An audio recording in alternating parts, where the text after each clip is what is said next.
Hot yoga, finding the perfect temperature. Can it be too hot? Absolutely. Ooh, it's so hot in here. Can it be not hot enough? Can I turn the heat up? Sure. Let's talk about it.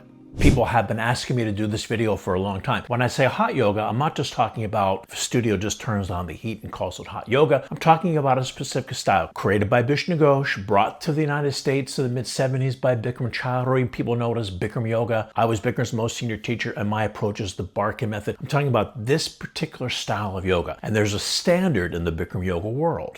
And that standard is 105 degrees if you live outside of the United States, 40.55 centigrade, with, and this is really important, 40% humidity. That's the standard, that's the gold standard for the heat index that's we want to set in the Bikram world. But let's talk about why that may not be for everybody or every single studio, depending on where that studio is located. Because the humidity sets the heat index. 105 degrees in, let's say, Las Vegas is completely different than 105 degrees in South Florida. In South Florida, we have like 100% humidity. In Calcutta, where Bikram came from, where the hot yoga came from, same thing, very humid. Houston is also very humid. California can be drier, not quite as dry as Las Vegas, but if you have 105 degrees in Las Vegas with 10% humidity, the heat index is much lower than if you have 105 degrees with 40, 50, 60% humidity in South Florida. The humidity sets the heat index. That's what really we have to look at and pay attention to.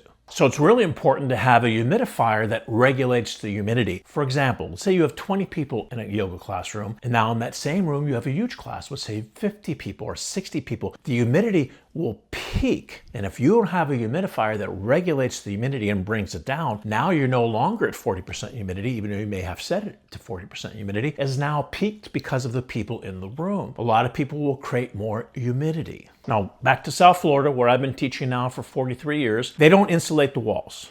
So in the summertime, and if you know this if you live in South Florida and you've been doing hot yoga, especially if you've been in my studio, in summertime, it's so much hotter because the humidity level seeps through the walls. Even if you have impact windows, and in South Florida in the summertime, your air condition bill is much higher in the summertime because it takes a longer time to cool the house because the humidity seeps in through the household. The opposite holds true in Las Vegas. Now, the difference between a place like Las Vegas, which has a very, very low humidity, a place like South Florida, which is a very high humidity, you have to be very careful how you set that temperature. And before we continue, if you're new to the channel, please consider subscribing, hit the like button. Any questions or comments, put them down below. I'm happy to get back to you. At one point in the Bikram world, it almost became a competition. Some studio owners are actually competing with other studios who could get it hotter, which to me drives me crazy because now what happens is you're forcing your students, this is my opinion, to go into what I call survival mode. It's so hot. Their intention now is not to do the best yoga they can. Their intention is to survive that class. I know this one studio owner had a yoga school somewhere in, I think it was Boston, and she would say, she told me this once, I really don't feel like I've succeeded. She was a studio owner until everybody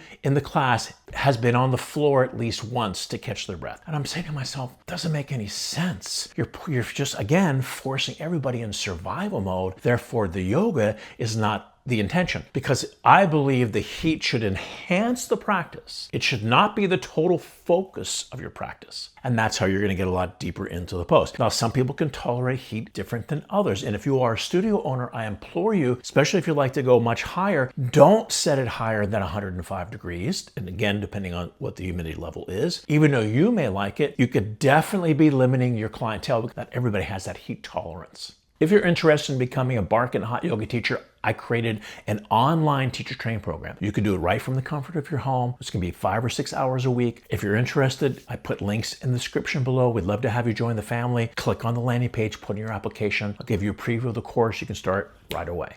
Back in the old days when I started yoga with Bikram, at least on Rexford Road in Beverly Hills, he didn't have an elaborate heating system with humidity. He just turned on he had an electric heating system that came with the space. You just turn on the heat. The more people in the room, sometimes the room would be packed, especially in the afternoon classes. The humidity level would rise and then the class would get hotter. When I opened my studio in Florida, the same thing. I just turned on space heaters. I had about 5 or 6 space heaters in the class. And by the way, if you want to, let's say, do yoga at home, and by the way, I've created a video for how you can heat the room at home. Check it out after you watch this one. And you want to plug in a space heater. You need 1 space heater. This is also for America. I'm sure it's different in Europe. 1 space heater per breaker, not per room, because you may have 3 outlets in a room that's on one breaker. If you plug in 2 or 3 space heaters into those 3 separate outlets, it still may trip the breaker. So when I opened my second studio in Fort Lauderdale, I had the electrician put in multiple breakers so I could plug in more space heaters. But we didn't have an elaborate system of humidity, and we really didn't need a humidifier in Florida because it was so humid anyway. But every now and then in South Florida, it would get cold, meaning cold for us would be like 40. I don't know what that is in centigrade, 15 or something like that. So I ended up bringing humidifiers in just for those cold days in the wintertime in January or February. It may get down to like 45 or 50 degrees at night. It would take a lot longer to heat that room. When I started to pump in the humidifier, it made a big difference. It jacked up the heat. Then we can actually have a hot yoga room in Florida and when it was 40 degrees outside. There are 3 main factors you have to look at. Temperature, of course, the humidity, which sets the heat index, and the third part of the equation is air circulation, is the airflow. You must have airflow coming in and out to circulate into that room so people can breathe. I remember going to another yoga studio and they would turn up to 105 degrees, and when it would hit 105 degrees, the heater would turn off because it hit that desired temperature. And then they didn't have any fans going on, they didn't have any circulation going on, so there was just stale air, even though it wasn't hotter than 105, but there was no circulation in the room and people were dying. And I told the owners, I said, you got to get some circulation going into that room. Oh, we like it hot. Hot has nothing to do with it. People have to breathe. The oxygen was sucked out by the human beings because there was no circulation. So you must have proper circulation flow in that yoga studio. Absolutely essential. Now, I had many locations in South Florida, and in my studio in Fort Lauderdale, we actually moved 2 times. The last studio I had, we had forced gas air, and that was really how we were able to regulate the heat, and that was really our best heating system of the last one I had. And we also had humidity only in the wintertime, because we didn't need it. The humidity came in. Because I never was really brought up on 105 degrees, I liked it a little bit less, maybe 100, 101 tops, especially in South Florida, because that humidity can creep up on you. And then if you have a bigger class, it's going to creep up even more. And now in the Barkan Method, we have 2 specific classes. There's the Barkan Hot Yoga class, and there's the Barkan Hot Vinyasa class. So let's talk about that for a second. When we're doing Vinyasa, in the Barkan Method Vinyasa class and other Vinyasa classes, we move much faster. The first 35 to 40 minutes, we're in a constant flow. We're not stopping at all. Therefore, we're generating more internal heat. If we can't have the temperature at 105, it's way too hot. So I bring it down to 95, which is like 36, 37. Because once again, I want the heat to enhance the yoga, to allow us to go further and deeper into the pose. Any less than that would be not hot enough. But if you're doing vinyasa, you can't have it at 105 degrees. In the Bikram world, where you're doing static poses like half moon, awkward pose, eagle, standing head to knee, you can bring the temperature much higher because you're not generating that internal heat by moving fast. Even Bikram's wife, Rajashri, who's a dear friend of mine, she recently posted a video on YouTube saying that 105 degrees is the standard, and she hears about studios going to 110, 120, I don't know what that is, 43, 44 centigrade, and she says it's way too hot. Please don't do that. It's not safe. So 1, we got to make sure that it's safe for our students. 2, we have to have enough heat to enhance the practice. And you as a teacher, you have to be the one to set the standard. You have to be the one to set that temperature. The last thing you want to do is open it up for a debate and ask the students, is it hot enough in here? If you have 20 people, you may have 20 different answers. One's going to say it's too hot. It's too hot. Turn it down. One's going to say it's not hot enough. Still not hot enough. And sometimes it depends on the studio. The owner of the studio may have a standard they may want you to stick to. So if you're teaching for somebody in the studio, you need to find out from the owner exactly how hot they keep that room. When I travel, when I do workshops or teacher training programs and other hot yoga studios, the first thing I ask them, how do we control the heat? How can we turn it up? How can we turn it down? Who's in charge of that so I can be on top of it? Because all of a sudden, I remember when I first started doing workshops and teacher training programs at other studios, the heat sometimes would get out of control. And I could feel like in the first 5 minutes, it was really hot. And I'm saying to myself, this is going to be too hot. In about 10 minutes, we're going to be dying. And the old days, I didn't do anything about it. And it was too hot and people were on the floor in chow pose like crazy. Then I got smart and I started talking to the studio owner or the teachers that were in that particular studio. How can we turn it up? How can we turn it down? How can we regulate the heat? Because it's so important. And you as a teacher, or maybe following the studio owner standard, you have to set the temperature. Do not open it up to a debate into the classroom because they're all going to have different ideas. It's just not right.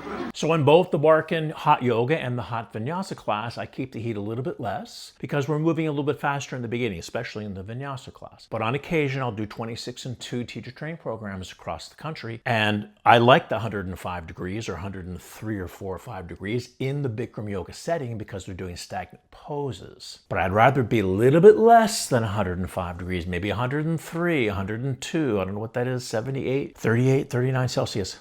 Because again, my focus has always been on the yoga. How can we get the students to do the best yoga that they can? 102 can be, you're still going to sweat, you're still going to go deep into the inner core spot. If you go to 106, 107, now people go into survival mode. And like I said before, the intention changes. Now they're just trying to survive the heat and they can barely get through the class and now they're exhausted for the rest of the day and depleted. We want the heat to enhance the practice. This is my suggestion and my recommendation. Let the heat enhance the practice. Let the heat enhance your yoga experience. You can go further and deeper and then feel energized afterwards because really that's what's happening in the body. You're energized through this process. Let me explain to you what I mean by that. Because we're moving and stretching the body, we're allowing the oxygen to free flow into the system. And by allowing the oxygen to flow into the body becomes energized. That's why we were able to do 3 or 4 classes a day, every day, and continue to stay energized. Now, on the other side of that coin, weightlifting, for example, you can only do a certain amount of weights for a certain amount of time. I don't care how strong and determined you are. At one point, lactic acid is going to set in and you're going to hit your wall. You're not going to be going any further. And that's actually the point of some weightlifting trainings. They want you to go to a point of fatigue and then the body can't take it anymore. But in yoga, allowing the circulation to flow back through the muscles, they're actually recharged in the process. And now you become energized. Yogananda, who is my teacher's teacher's teacher and my spiritual guru, he would do energization exercises in the morning to wake the body up, to pump the oxygen into the body. But now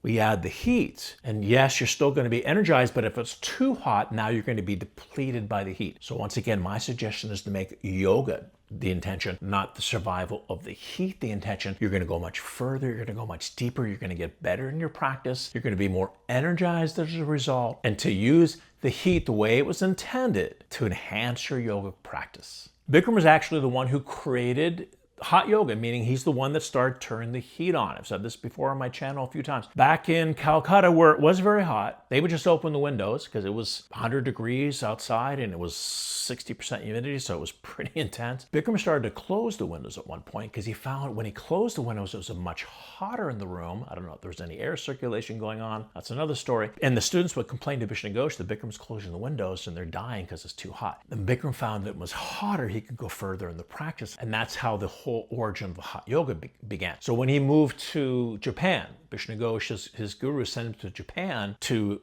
teach yoga there. It was freezing cold. He had to turn on the heat lamps to simulate the conditions of Calcutta. So Bikram was really the one that invented the whole concept of hot yoga, which is now taken off all across the world, and not just in the Bikram and the Barkan hot yoga Ghosh world, and many other styles of yoga as well. They love the heat to enhance the practice. Here's a new thing I'm doing on my channel, just to let you know where I'm going to be in the next few weeks. In August 29th, 30th, and 31st, I'm going to be in Birmingham, Alabama, doing a 26 and 2 workshop, 3 master classes at Rise and Refine Hot Yoga. I'll put links in the description below. Then I'm going to be in Zora Hot Yoga doing a 26 and 2 teacher training program, September and October. Then in Fort Lauderdale, a level 2 Barkan Method Hot Vinyasa training, October 5th to the 10th.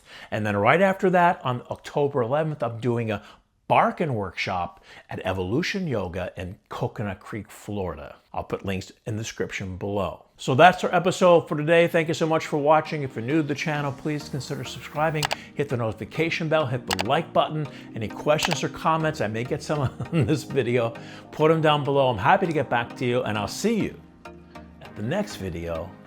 Bye, everyone.